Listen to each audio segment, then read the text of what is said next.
दोस्तों नमस्कार आदाब। दोस्तों आज हम आए हैं सिलमपुर के एक जाने माने नेता और कांग्रेस के प्रवक्ता खालिद खान जी के पास, जो लगातार सोशल मीडिया पे एक्टिव रहते हैं और अपने बयानों से लोगों को लुभाते रहते हैं। जी खालिद जी, काफी दिन बाद आपसे मुलाकात हुई। जी शुक्रिया आपके आने के लिए। अच्छा खालिद जी, ये बताएं, जो कांग्रेस में हलचल चल रही है, राहुल गांधी जी पर एक इल्जाम लगाया जा रहा है कि सेक्युलर पार्टी है कांग्रेस, इस बारे में आप क्या कहना चाहते हैं? पहले तो ये बताएं।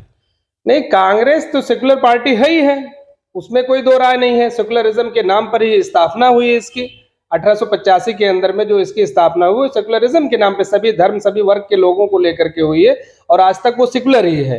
अभी आपने देखा होगा कि अमेरिका के अंदर में जो उन्होंने बयान दिए और मुस्लिम लीग को उन्होंने सेकुलर पार्टी कहा, उन्होंने कर्नाटक के अंदर में जो मुस्लिम लीग है उस विषय में बात की है, ना कि वो जिन्ना वाली पार्टी, ना कि वो बीजेपी द्वारा समर्थित पार्टी जो उस वक्त हिंदू महासभा के अध्यक्ष थे श्यामा प्रसाद मुखर्जी जी, वो मुस्लिम लीग के साथ मिल करके बंगाल के अंदर में सरकार बनाई थी। और आज वो लोग जिन्ना को बताते हैं कि देश को तोड़ने के जिम्मेदार, देश को बांटने का जिम्मेदार ठहराते हैं, उससे उसके नाम पर राजनीति करते हैं, जिन्ना के नाम पर राजनीति करते हैं और कांग्रेस को मुस्लिम लीग का समर्थक बताते हैं। जबकि सच्चाई यह है कि श्यामा प्रसाद मुखर्जी ने बंगाल के अंदर में मुस्लिम लीग से मिलकर के सरकार बनाई थी। बिरयानी खाने मोदी जी जाते हैं नवाज शरीफ के बर्थडे में, और अडवाणी जी उनकी जिन्ना की कब्र पर जाकर के चादर चढ़ाते हैं। सब कुछ तो ये करते हैं, उनके साथ मिलकर के सरकार बीजेपी के लोग, हिंदू महासभा के लोग बनाते हैं और इल्जाम राहुल गांधी पे लगाते हैं। राहुल गांधी ने जिन्ना की मुस्लिम लीग पार्टी का नाम नहीं लिया है, उन्होंने उस मुस्लिम लीग के बारे में बात की है जो आज की मुस्लिम लीग पार्टी जो कर्नाटक के अंदर में है उसकी बात की है। उस अच्छा खालिद खान जी, मैं एक बात जानना चाहता हूँ, तमाम राजनीतिक पार्टियां जो है सिर्फ मुस्लिम को लेकर ही क्यों राजनीति करते हैं? मुस्लिम को लेकर के राजनीति इसलिए आज ज्यादा हो रही है क्योंकि कांग्रेस तो सभी धर्म सभी वर्ग सभी जाति सभी समाज के लोगों को साथ ले चलने वाली पार्टी है। लेकिन आज के दौर में जिस तरह से माहौल बनाया गया है बीजेपी द्वारा, 80 और 20 की राजनीति की जा रही है, लेकिन ये राजनीति आने वाले दिनों के लिए, हमारे फ्यूचर के लिए, हमारे बच्चों के फ्यूचर के लिए, हमारे देश के फ्यूचर के लिए बेहतर नहीं है।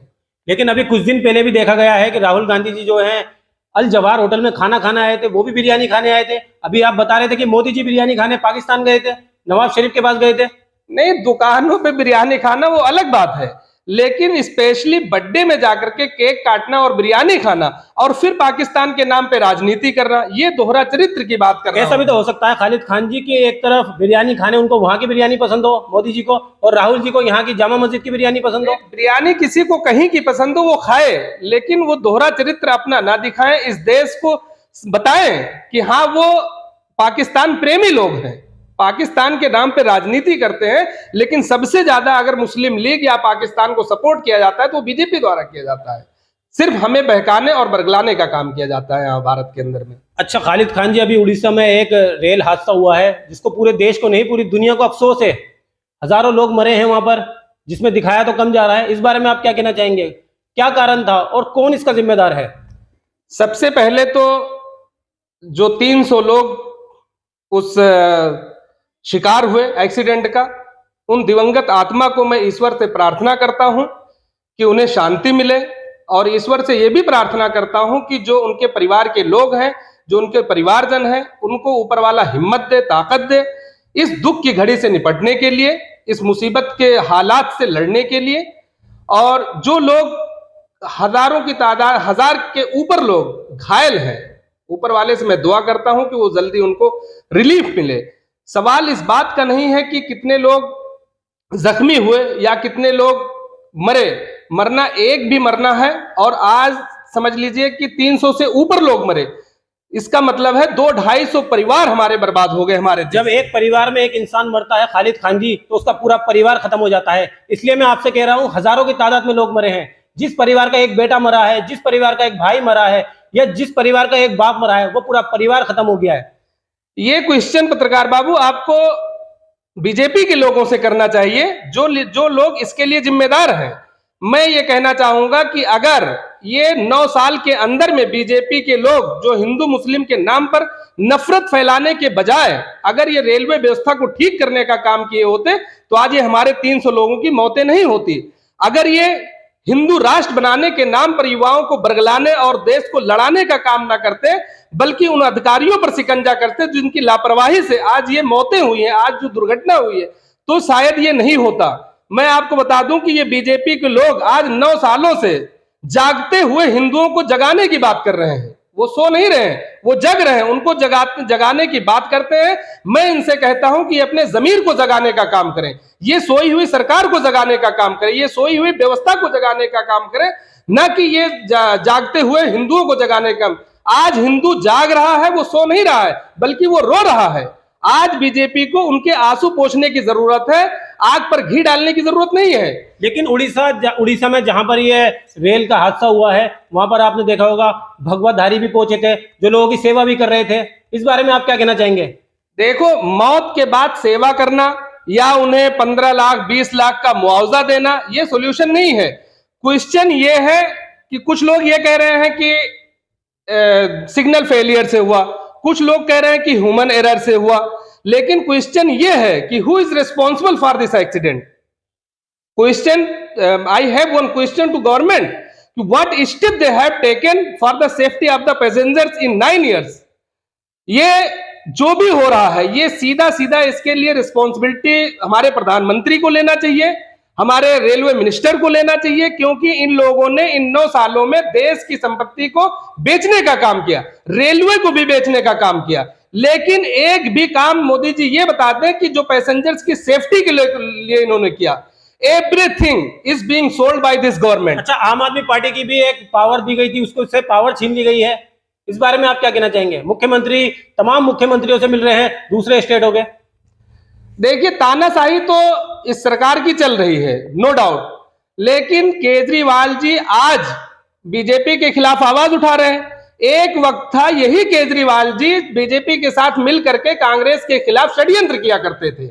आज जब बात अपने पर आ रही है तो वो सभी संगठनों को संगठित करने का काम कर रहे हैं, मोदी के खिलाफ लोगों को आवाज उठाने का आह्वान कर रहे हैं। लेकिन वो दिन भूल गए कि जब कांग्रेस की अच्छी खासी सरकार को, जो पूरे समाज, जो पूरे हिंदुस्तान को साथ लेकर के चलने वाली पार्टी के खिलाफ यही केजरीवाल और इनके जो साथी हैं सारे मिलकर के षड्यंत्र किया करते थे, और बीजेपी को सत्ते में लाने के लिए जिम्मेदार केजरीवाल भी हैं।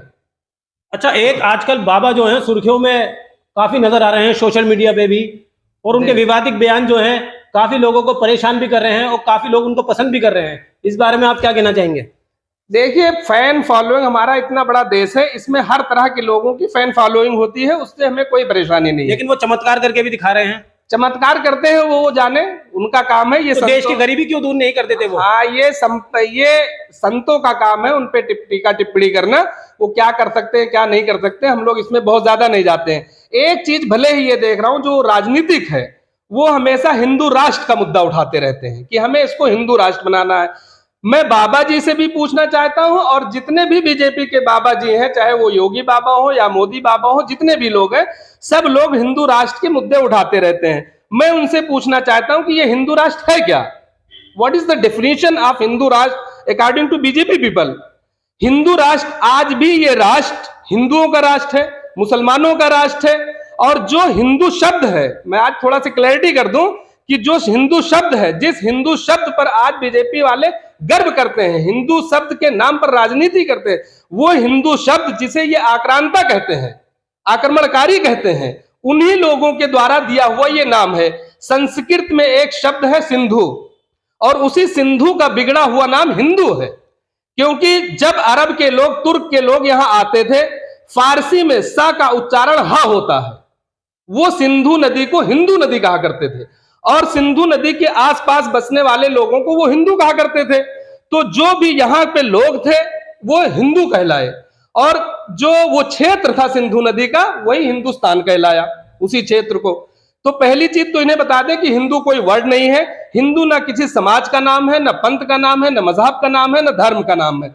उस पर इनको बहुत ज्यादा राजनीति करनी नहीं चाहिए। और रही बात हिंदू राष्ट्र की, तो एक बार मोदी जी हो, योगी जी हो या बाबा बागेश्वर जी हो, खुल करके ओपनली देश के सामने बता दें कि ये हिंदू राष्ट्र की परिभाषा क्या है, कौन सी फैसिलिटी देने जा रहे हैं हिंदू राष्ट्र में। या तो ये हिंदू राष्ट्र के नाम पर वो राष्ट्र बनाना चाहते हैं जब गरीबों को, दलितों को इस धरती पर थूकने तक का अधिकार नहीं था, उनके पैरों में घुंघरू बांध दिए जाते थे ताकि वो रास्ते से निकले तो सवर्ण क्लास के लोगों को पता चल जाए कि एक दलित आ रहा है और वो रास्ते से अलग हो जाए। या फिर ये वो राष्ट्र बनाना चाहते हैं जिस राष्ट्र में तालाब में कुत्तों को पानी पीने का अधिकार था लेकिन गरीब दलितों को अधिकार नहीं था। ये कौन सा राष्ट्र बनाना चाहते हैं? हिंदू राष्ट्र की परिभाषा बता दें एक बार। अच्छा, जंतर मंतर पे अभी देश के गौरव जो देश के लिए गोल्ड लेकर आए और सिल्वर लेकर आए, उनके साथ क्या हुआ ये तो आप जानते हैं, तमाम लोग जानते हैं, पूरा देश जानता है। इस बारे में आप क्या कहना चाहेंगे? देखिए, ये जग जाहिर है, ये महिला विरोधी सरकार है, ये इंसानियत विरोधी सरकार है। जो लड़कियां, जो महिलाएं इस देश की, पूरे दुनिया के अंदर में इस देश की इज्जत बढ़ाई, इस देश का गौरव बढ़ाया, उन्हीं के इज्जत के साथ आज खिलवाड़ किया जा रहा है। लेकिन प्रधानमंत्री हो या स्पोर्ट्स मिनिस्टर हो, उनके मुंह में दही जमी हुई है, एक शब्द बोलने को नहीं तैयार है, क्योंकि जिस बंदे पर आरोप है वो बंदा अच्छा खासा प्रभाव रखता है उत्तर प्रदेश के अंदर में। ये लोगों को डर है कि अगर हम उसके खिलाफ एक्शन लेते हैं तो हमारी उत्तर प्रदेश की सरकार भी गिर सकती है। इस डर से, देख लिए, सत्ते के डर से ये लोग महिलाओं के पक्ष में नहीं बोल पा रहे हैं, खिलाड़ियों के पक्ष में नहीं बोल पा रहे हैं, और बल्कि उनके साथ इनकी पुलिस बर्बरता कर रही है, उनको मारने का काम कर रही है, घसीटने का काम कर रही है, उनको बेइज्जत करने का काम कर रही है। हर तरीके के हथकंडे अपनाए गए और उनको जंतर मंतर से उठा भी दिया गया। अच्छा खालिद खान जी, अब चुनाव आने वाले हैं तो क्या कांग्रेस पूरे देश में फिर अपना परचम लहरा पाएगी? जिस हिसाब से राहुल गांधी जी ने भारत जोड़ो यात्रा निकाली थी, देखिए भारत जुड़ पाएगा? भारत पूरी तरीके से जुड़ा हुआ है। ये लाख कोशिश कर ले तोड़ने की, क्योंकि अंग्रेजों ने भी बहुत कोशिश की थी। जब अंग्रेज इस भारत को नहीं तोड़ पाए तो ये अंग्रेजों के गुलाम इसको नहीं तोड़ पाएंगे। दूसरी चीज, बात रही सत्ते की, तो कुछ दिन के लिए ये लोगों को बरगला करके, लोगों को षड्यंत्र का शिकार बना करके, लोगों को कांग्रेस के खिलाफ एक से बड़े एक षड्यंत्र रच करके और लुभावने वादे करके, जिस तरह से आप देखे होंगे कि 15 लाख का वादा करके प्रधानमंत्री जी आए थे और आज 15 पैसे किसी के पास नहीं है। आज बेरोजगारी छाई, बेरोजगारी पूरी तरह से चरम पर है। महंगाई, जब पेट्रोल 70 रुपए लीटर था तो ये लोग बैलगाड़ी और तरह तरह की चीजों का इस्तेमाल किया करते थे, ये दिखाने के लिए कि हमारे पास पेट्रोल के पैसे नहीं। जनता इनकी हकीकत देख चुकी है। अब जनता आज अगर इलेक्शन हो जाए तो ये 100 सीट पार नहीं कर सकते हैं। अच्छा, आखिरी सवाल पूछना चाहता हूं खालिद खान जी आपसे, क्या राहुल गांधी जी प्रधानमंत्री बन पाएंगे? राहुल गांधी प्रधानमंत्री के लायक हैं। आज दुनिया के जो मोस्ट एजुकेटेड लोग, कुछ लोग उन्हें पप्पू के नाम से कहते हैं, तो इस बारे में आप क्या कहेंगे? पप्पू आज उनका पापा बन चुका है, ये जग जाहिर हो चुका है। और मैं आपको बता देना चाहता हूं, फॉर योर काइंड इंफॉर्मेशन, जनता को भी बता देना चाहता हूं कि पूरे दुनिया के अंदर में अगर 10 पढ़े लिखे लोग हैं तो उनमें से एक राहुल गांधी है। और Rahul Gandhi has ability to be prime minister and he is going to run government and governance very smoothly, and if this country can grow, it is only in the government of Congress. Congress has ability to grow the country, to grow the youth, to grow everyone. तो आपको लगता है राहुल गांधी जी ही तमाम लोगों को साथ लेकर चल सकते हैं, चाहे नौजवान हो या देश के कारोबार को लेकर, या नौजवान जो बेरोजगार हो चुका है आज इस दौर में जब भाजपा शासित और सरकार चल रही है पूरे देश में, कहीं पर भी मुसलमान को दबा दिया जाता है, मस्जिदों पे बुलडोजर चला दिया जाता है, मजारों पर बुलडोजर चला दिया जाता है। देखिए, बुलडोजर ये कितना भी चलाएं, लेकिन दुनिया ये देख रही है कि इनके अंदर हिम्मत नहीं है कि जो एक तरीके से आप देख सकते हैं कि सेक्सुअल असॉल्ट का इल्जाम है जिस बंदे पर, उसके खिलाफ इनकी हिम्मत नहीं है कि बुलडोजर चला दें। इनकी हिम्मत नहीं है कि जो अधिकारी इस रेलवे एक्सीडेंट के लिए जिम्मेदार है उनके ऊपर बुलडोजर चला दें, या जो इनके नेता हैं, जो आरोपी हैं, मोस्ट वांटेड हैं, जिन पे 50-50 केसेस हैं, उनके खिलाफ इनकी हिम्मत नहीं है कि बुलडोजर चला दें। रही बात राहुल गांधी की, तो राहुल गांधी प्रधानमंत्री बनेंगे, ये देश तरक्की करेगा, खुशहाली आएगी और एकजुटता आएगी। इस देश में फिर से एक बार धर्मनिरपेक्षता का परचम लहराएगा। अच्छा खालिद खान जी, आप एक जाने माने कांग्रेस के प्रवक्ता हैं, तमाम देशवासियों को क्या संदेश देना चाहेंगे जो आपसी भाईचारा नहीं बना के चल रहे हैं? उनको क्या मैसेज देना चाहेंगे आप? मैं मैसेज ये देना चाहूंगा कि आज राहुल गांधी हो या कांग्रेस हो, इस देश के अधिकार, इस देश के लोगों के अधिकार के लिए, युवाओं के अधिकार के लिए, महिलाओं के अधिकार के लिए, महिलाओं की सुरक्षा के लिए, हर तरीके से ये देश को बचाने के लिए लड़ाई लड़ रहे हैं। इसमें पूरे देश को साथ आना चाहिए, एकजुट होकर के मोदी के खिलाफ और इस सरकार के खिलाफ आवाज उठानी चाहिए। क्योंकि मैं बता दूं कि एक अकेला बंदा किसी भी सरकार से नहीं लड़ सकता है, सबकी जरूरत है।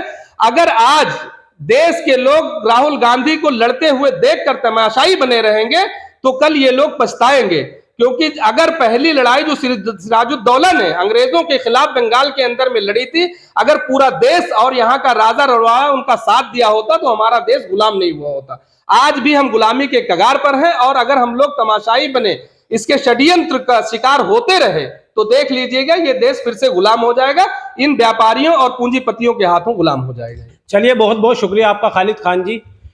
यह है कांग्रेस के प्रवक्ता खालिद खान जी।